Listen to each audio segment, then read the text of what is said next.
The customer order dynamic view gives you a great snapshot of your sales activity. But here's where it gets really useful. When you combine column calculations with grouping, you can answer business questions in seconds. Let me show you how easy it is. Let's start by turning on the Group By feature. Right-click on any column heading and select Show Group By box. You'll see a new area appear above the column headings. That's your grouping zone. Now let's say you want to see invoice total for each customer. Simply drag the customer name into the Group By box.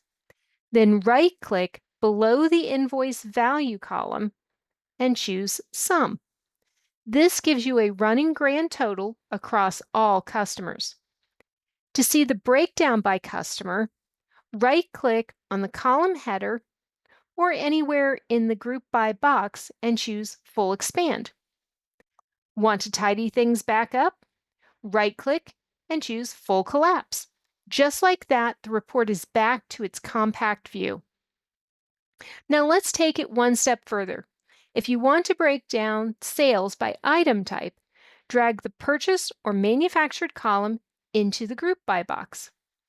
Hit Full Expand, and now you can see the total per customer and by part type, all in one view.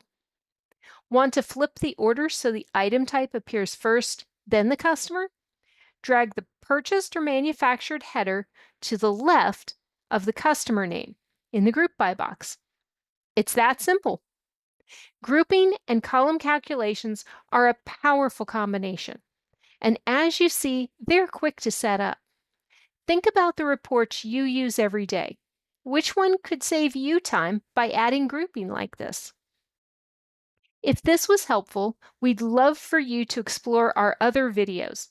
There's a lot more you can do with Paul's dashboard, and we're here to help you get the most out of every feature.